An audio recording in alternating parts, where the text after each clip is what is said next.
Okay, welcome everyone to the Algebraic Combinatorics Online Workshop.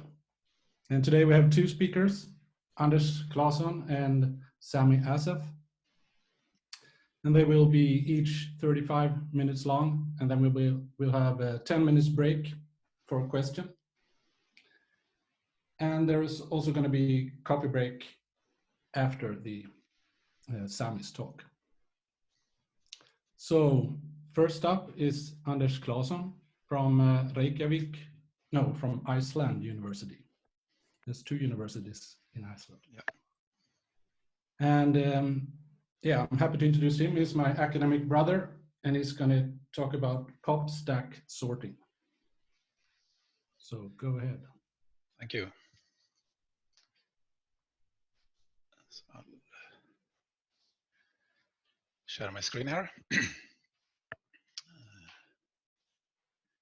Yes, and thanks for Petter and all the organizers for making this happen, and for all of you for showing up. So I'll talk about pop stack sorting, and my talk is divided into two parts.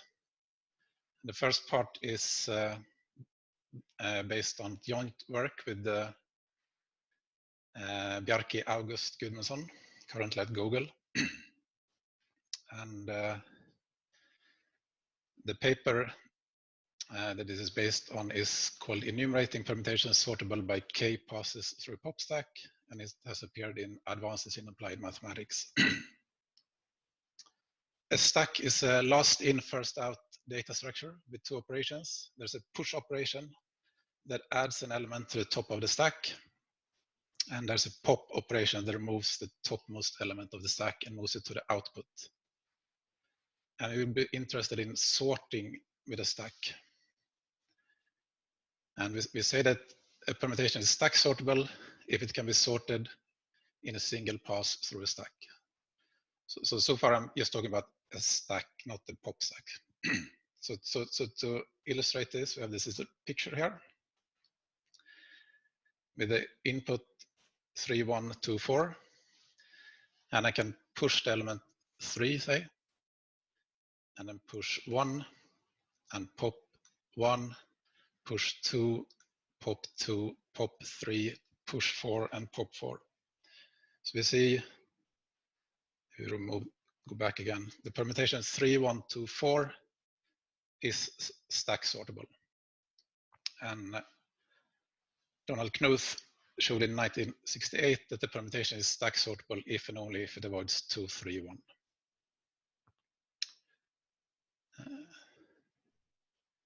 Right, so this is about stacks.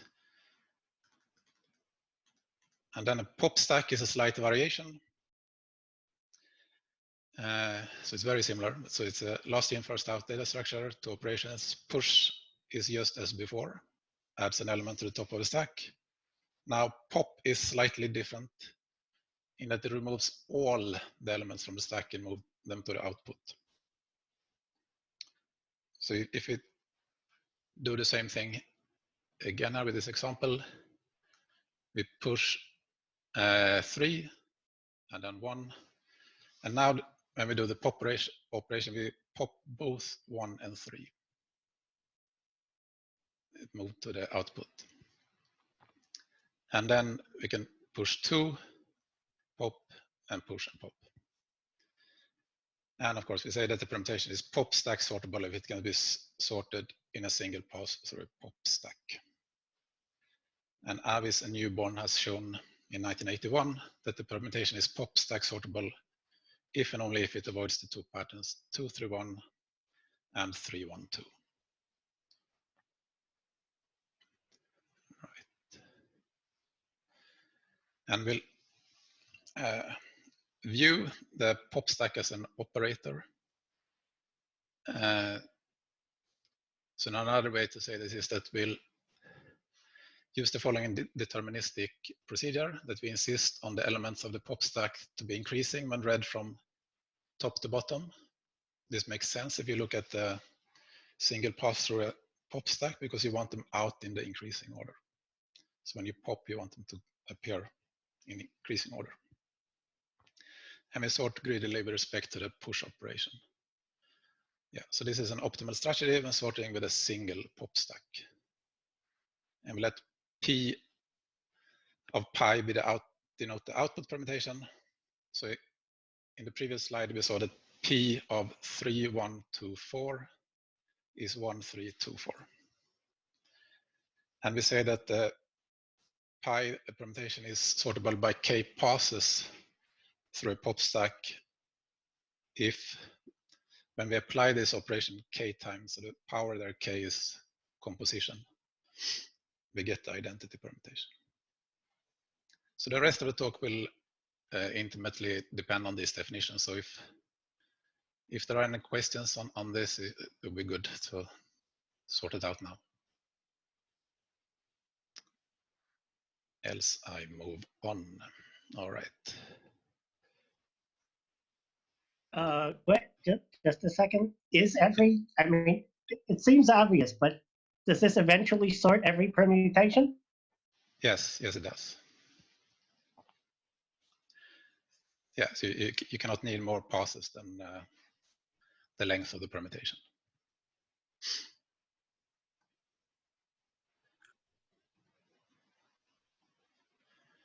Right.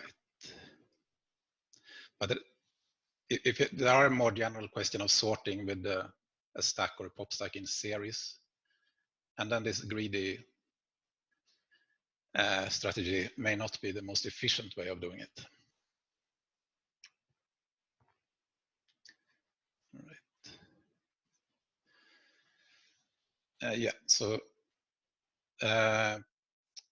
Padwell and Smith showed in 2017 that when k is 2, so we do 2 passes through a pop stack, well, the permutation we get, the sortable ones, are those that avoids this list of patterns. So I'm not going to go into details here, but we have classical patterns, 2, 3, 4, 1, 3, 4, 1, 2, 3, 4, 2, 1, and so on. And then we have some so-called barred patterns also. And the barred patterns were introduced by Julian West when considering kind of the normal stack. And they also derived a generating function for the number of 2 pop stack sortable permutations, and it is this rational function here. Oh, hey, Anders, we have several questions coming in. Do you mind? Yeah. No, that's good. So one question was, how much difference does it make if we don't insist on the increasing order? So in that we could use some other strategy in the first pass, say. Yeah, then we can sort more permutations. And this has been solved for 2 passes by Mike Atkinson and a co-author, and they have a pattern, at least a pattern characterization. I think the enumeration too. Another question is to make sure 3124 is two pop stack sortable, correct?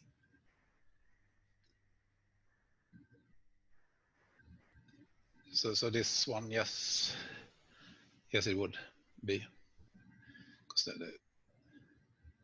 in the next pass we would swap the 3 and the 2 there. Yes. And a final question is for the next page. Are the degrees of the numerators and the denominators always equal? Yes, they will be, yeah. And finally, is there any characterization of permutations with maximal k?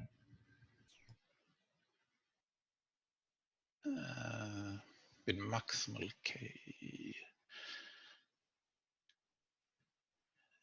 That may not be hard, but I can't really think of it on top of my head. We can come back to some of this later too. Yeah. Thank you. Okay. Right. So it's easy to see that if you just do 1 pass, you get the so-called layered permutations. So it meaning that they are direct sum of decreasing permutations. And there are as many such permutations that there are integer compositions, so to the power n minus 1, and this has this rational generating function. And as we saw from the result of Padwell and Smith, for k equals 2, we have this next also rational generating function. So might it be that these are always rational? And the answer is yes, as we shall see. Right, so here is the kind of setup how we analyze this. So we kind of tilt our head 90 degrees. And here's the stack, so to speak. We push 5 onto the stack, and then we push 1, and then we need to pop, right? So then we start a new stack, so to speak, and push 2, and then pop. And then we push 4 and pop, push 7 and pop, push 8, 6, 3, and then pop, and then push 9 and pop. And then we can continue this until we get the identity. So here we push 1 and pop, and then push 5 and 2, and so on, pop. So we continue this.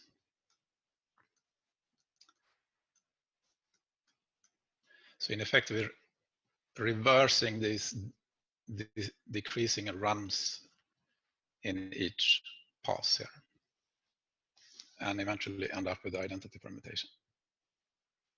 All right, so that's how we will depict this process. So we'll call this a sorting trace of length 9, so that's the width, and order 3, which is basically the height. And the numbers within blocks, they have to be decreasing. And adjacent numbers in different blocks form an ascent. And each permutation is the blockwise reversal of the one above. And yeah, and the last permutation is the identity. So that kind of defines the sorting trace. But we also need a definition of a sorting plan, and that is what we get from simply forgetting about the numbers. And note that we can recover the sorting trace from a valid sorting plan by just putting the identity at the bottom and then looking at these blockwise reversals again to build it up. All right, so we have these basic bijections. They have at the top k pops stack sortable permutations, and just by sorting using the pop stack, we get the sorting traces, and forgetting about the numbers, we get sorting plan. We can go the other way around. We can append the identity at the bottom and then do blockwise reversals to get our sorting traces back, and then the topmost permutation is a k pop stack sortable permutation. So we'll now try to characterize sorting plans of length n and order k. So might this be a sorting plan? So can I use an arrangement like this, which we don't know if it's a sorting plan or not. We will call an operation array just to have a name for it. And to see if it's a sorting plan or not, just assume that it is. So put the identity permutation at the bottom and see where it must have come from. It must have come from these reversals, decreasing permutation to 1 here in the first block, for example, to get 1, 2 at the beginning. And we build it up from here. Now, is this a sorting trace? Well, it's not, because in blocks you should have only decreasing elements, and there are some increasing elements here. And also between blocks, there should be an ascent, but there's not. Between 9 and 5, there's a descent, in fact, and the same between 7 and 6. Okay, so we might call this a semi-trace, but it's not the proper trace. So the operation array we started with is not a sorting plan. And here's another example of a semi-trace. And we can see that it's not a proper trace because, for example, 2 and 4 are out of order. They should be decreasing in that block. But we can kind of map the progress, how 2 and 4 kind of traveled through this picture. And we can kind of isolate the minimal segment containing these the numbers 2 and 4 with a special convention here with the top row. And we will call that a forbidden segment because you cannot have that as the segment in any sorting plan, regardless of where it appears. It doesn't depend on the numbers 2 and 4, right? So if there was some other numbers A and B, if your your operation array contains this segment, they would end up in the wrong order. So this would be, we cannot have this. And it's not too hard to show that in a sorted plan, each but the first row has blocks of size at most 3. So you can do it case by case there, which has the consequence that a forbidden segment, say T, in a semi-trace of order K, has width or length at most 4K minus 5. And so remember K is fixed, that's the number of, that's the order or the number of passes of the pop stack operator. So I mean, therefore for fixed K, there are finitely many forbidden segments of order K. And we can even list them. So just to illustrate, so for K equals 1, there are no forbidden segments, but for K equals 2, we get these 20 forbidden segments. And that 20, because these dashed lines, they cannot symbolize the presence or absence of a bar there. So that this really depicts 4 of these segments, for example. Right. So again, we have some sorting trace and its sorting plan. And we could encode this, for example, using binaries. So we put a 0 where we have a bar. So we have a bar here on the left hand border. These are these zeros. And then in the next kind of column here, there's no bar here, then there's a bar, there's a bar, there's no bar. So we get 1, 0, 0, 1. And we can interpret these columns here, of course, as just decimal numbers. So we can see this as an encoding of the sorting plan here, the sequence of numbers.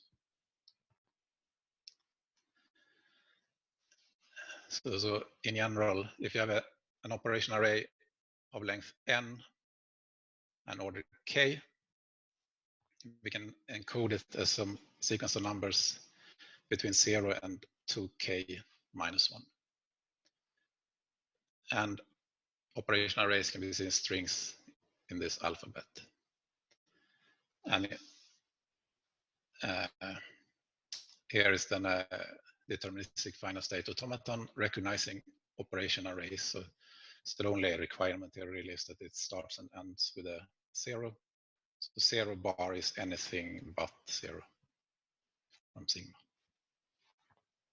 That's not all the requirements, of course. We need this requirement that the blocks have on row 2, 3, etc.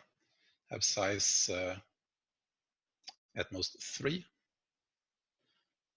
And one can create a DFA recognizes those operation arrays also. And then so R I would be the DFA recognizing operation arrays that have block sizes most 3 in row I. So we're just taking the intersection then of regular languages, which is a regular language. But then we need this condition on the forbidden segments. We need to incorporate that also. So we characterize the sorting plans by avoiding forbidden segments, and we encode the segments using the same strategy as zeros and ones, and then as a sequence of numbers. So to contain a segment is the same as to contain this sequence of numbers, encoding the segment as a factor. And it's easier to use an NFA, so a non-deterministic finite state automata, in this case, to express this. To contain this factor M1, M2, up to ML is, you have to travel this path. And then we'll take the complement of this to not have the factor. So we end up with this regular language, because regular languages are close under intersection and complement. So this whole thing here is the regular language, and therefore the language encoding sorting plans is regular. And as a consequence, the generating function for counting K-pop stack sortable permutations on the numbers 1 through n is rational. That's a direct consequence of the language being regular. Good. And so we implemented this, and we ran our programs on a big cluster. And these are the degrees of the common degree, as we said early in the talk, that the degree of the numerator and denominator will be the same. And the degrees are given here, so 1, 3, 10, 25, 71, 230. And these are the growth rates, or the coefficients. And the last two are the vertices and edges in the automata after minimization. So you may wonder why we need a big cluster when we don't have that big DFAs. In fact, some 339 nodes here. But the thing is that in the intermediate step, they are much, much bigger, over 1 million vertices in these DFAs. So that's why we needed that. Okay. And here are some generating functions, future expressions, and I haven't included the ones for 5 and 6, are just up to 4. Right. Yeah, so this is the enumeration of K-pop stack sortable permutations. So in principle, we can crank out the rational generating function for any K, but we didn't give a pattern characterization. The pattern characterization was known up to K equals 2, but 2 other mathematicians took care of that, Elder and Go. And so they have given pattern characterization for kind of a general procedure to derive pattern characterization for any K. So I believe that ends kind of the first part of my talk. The second part is shorter, but are there any questions before I move on to that? Sarah just asked one about how do you minimize a DFA? There is a known algorithm to do that.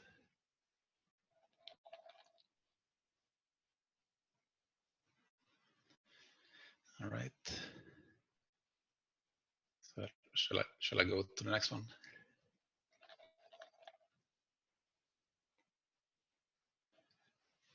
Oh, I think you're good. Okay. All right. So for part 2 is joint work again with Bjarki, but also Jay Pantoon from Marquette. And the paper now is counting pop stacked permutations in polynomial time.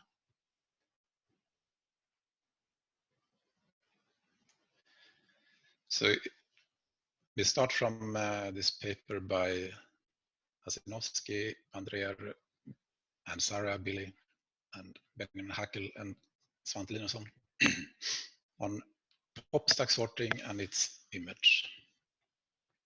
So they define that the permutation is pop stacked if it's in the image of the pop stack operator. So it's P of pi for some permutation pi. And they showed that a permutation is pop stacked if and only if for each pair Ri, Ri plus 1 of adjacent ascending runs, you have that the smallest element in Ri is less than the maximal element in the next adjacent run. So what are these? If you don't know what the ascending runs are, I've given an example here where I indicate the ascending runs with these bars in sigma. And we say that this one fulfills this condition, so it is pop stacked. And they went on to show that the generating function for the number of pop stacked permutations with exactly L ascending runs is rational. They also constructed an automata to show this. All right, so this is not the question we're going to answer because this is answered. Rather, if we don't fix the number of ascending runs, so they calculated these numbers, simply the number of pop stack permutations for n up to 16. And in the paper I'm discussing here, we give a polynomial time algorithm to count the pop stack permutations, and we're able to expand the sequence all the way up to n equals 1000 with this algorithm. All right, and we were hoping that we could kind of guess the generating function from this number in some clever way, but we didn't do that. But we have some kind of results. So let fx be the generating function for the pop stack permutations. Yeah, so recall that f is rational if this can be written as the one polynomial divided by another polynomial, or expressed differently, there are also polynomials p and q, so that's just q times f minus p is 0. And we have that f is algebraic if there are polynomials p0 to pm such that this equation is satisfied.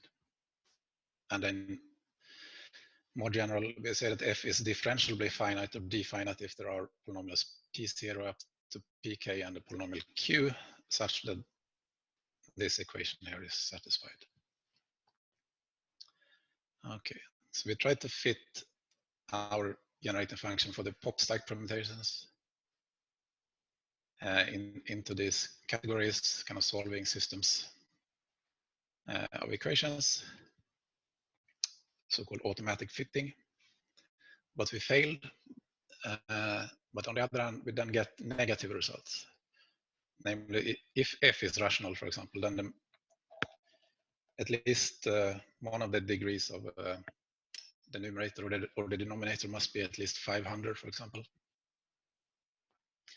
And if f is algebraic, then the degree of algebraicity m and the maximum degree polynomial coefficient, so this little d here, must satisfy this m+1 times d+1 is bigger than 1000.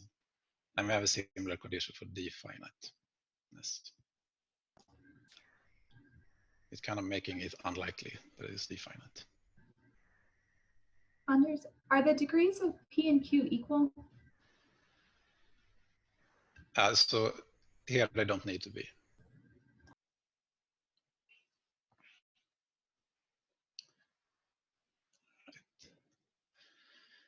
Right. We further use this list of the 1000 numbers to kind of approximate the growth rate. We have a conjecture stated here, this super exponential growth rate.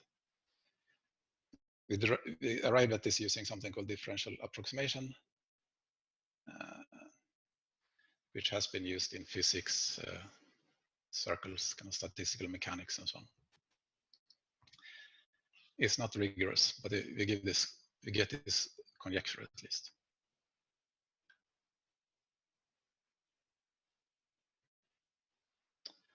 Right.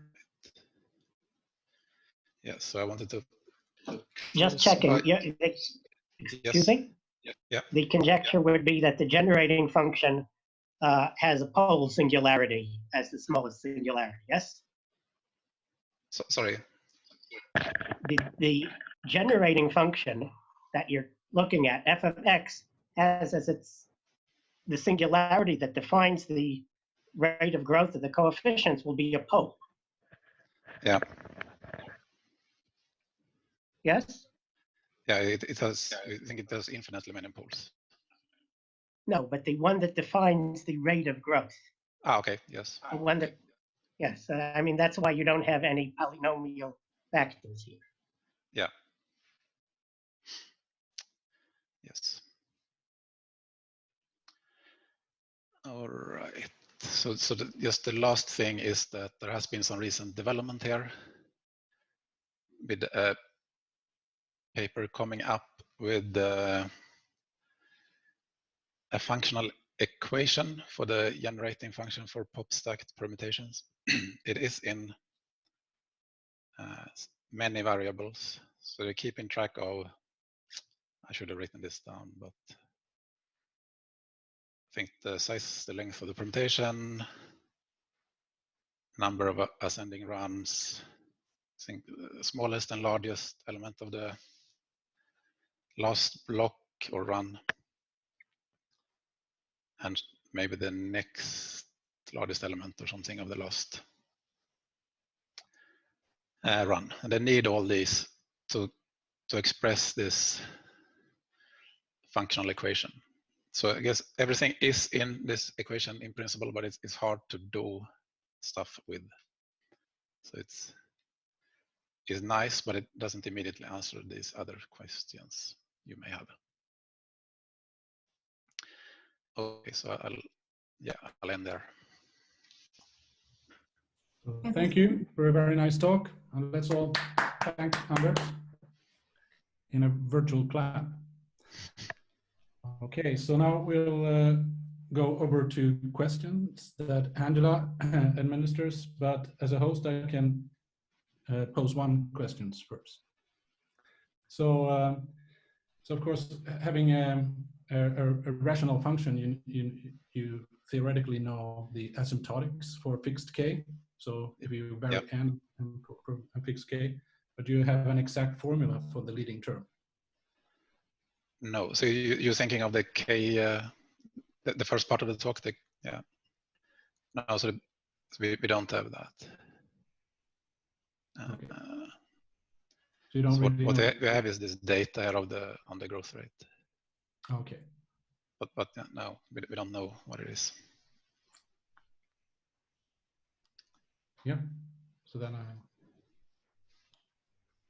go over to Angela then. Okay. Tom the Bear, I guess, is your username. Do you want to take the first one?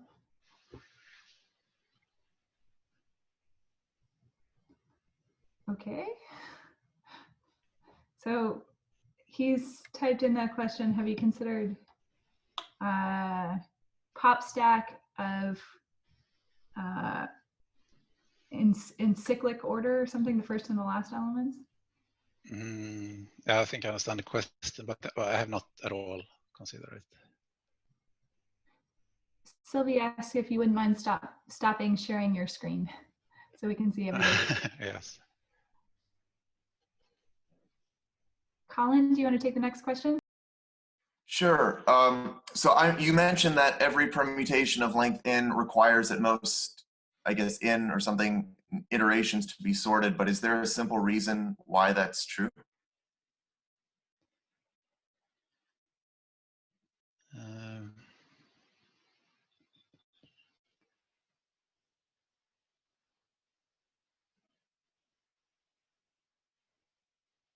Is it true? I think it's true because I ran some, I mean, it's true up to like n equals 9, so I'm pretty sure it's like true. but it doesn't Yes. seem clear. I don't see a simple reason Right. right now, at least. No. It's clear that it should take finitely many, just because you can look at like where the maximal number goes, and that will eventually get to the end, and then you look at where n-1 goes, and so you can show that it'll eventually get sorted, but I don't see why it requires at most n-1. Yeah, that would be quadratic or something. Yeah. We have a question from somebody who's coming in as numbered. Do you want to go ahead and go next? That's me. Yep. So if this growth rate that you showed us is correct, then the generating function is divergent because it has the n factorial. The numbers have the n factorial inside. That means the f can't be rational, and I also don't think it can be algebraic. No, we don't think it's d-finite either. Yeah. Tom DeBear, do you want to ask your question?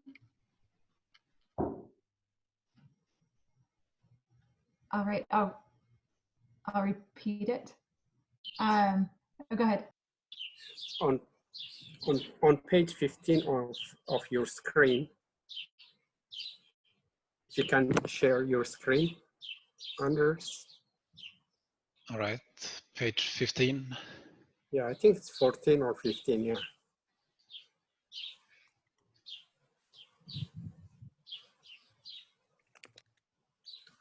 The previous one, maybe? Yeah, is this bound sharp? Yeah, I'm pretty sure it is. Or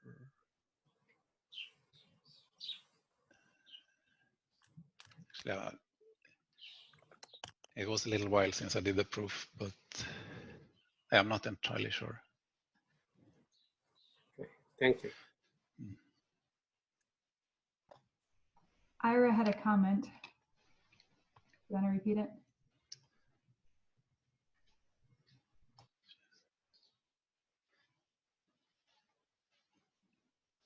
Just that the generating function, the exponential generating function, could be rational given the form of the coefficients.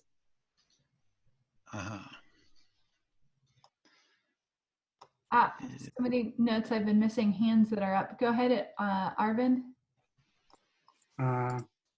Nice talk, Anders. I had a quick observation about your pop stackable generating function.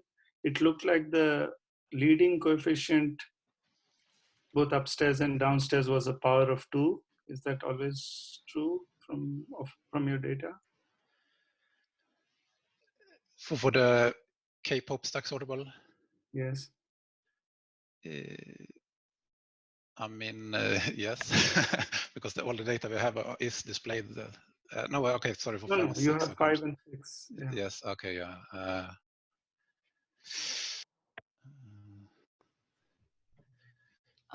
Omer, go ahead. I'm sorry, I didn't mean to cut you off. That's easy to check at least. The data is available on GitHub. Okay. Yes. And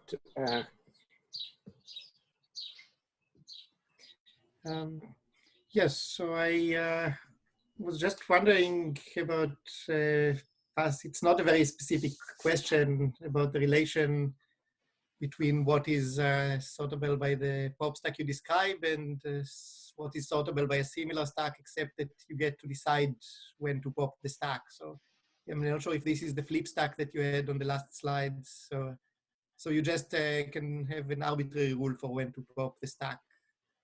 And you have several of them? No, just the one. But you have several rounds. But in each round, you just cut it into blocks and flip each block. Yeah, so that's no restriction that the blocks, no connection between the blocks and ascents and descents. Yes. So is the number of iterations the same, for example? And is there any other relation? That's probably a harder question. And I should have had this reference, but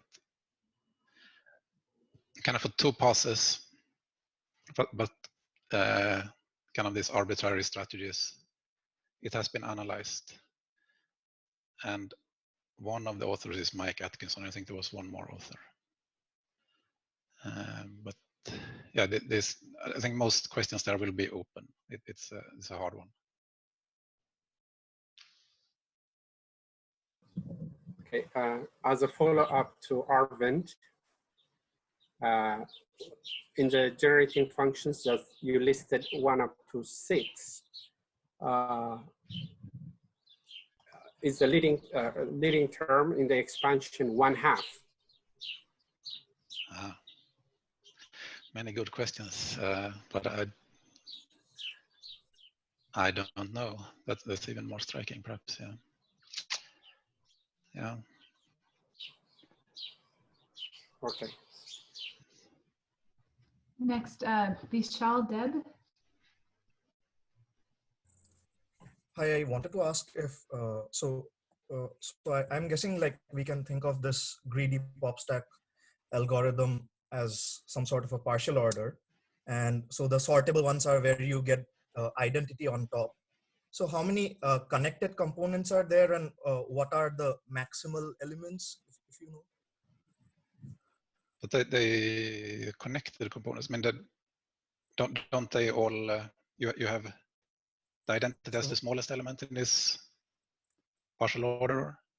No, right? Because you said there are permutations which are not pop stack sortable. Okay, you do all. Okay, sorry. Yeah. No, I understand. Yeah.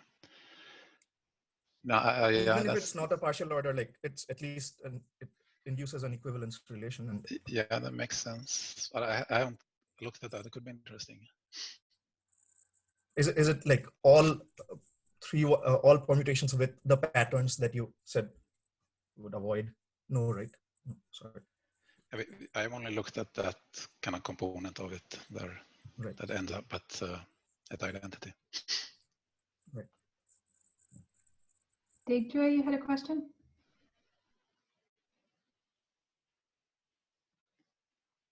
Hello. Yeah, so I'm asking that we know the Knut's insertion process. So I'm asking if that process can be obtained by applying this pop-stack method in a particular manner. If you want to look for a means you will push them if you are getting something. So sorry, could you take that from the beginning again? I missed the start, I think. If Knut's insertion process is a particular case of this pop-stack method. Is what a particular case? Knut's insertion algorithm that is used for RSK correspondence, for example. So you look for longest increasing chain.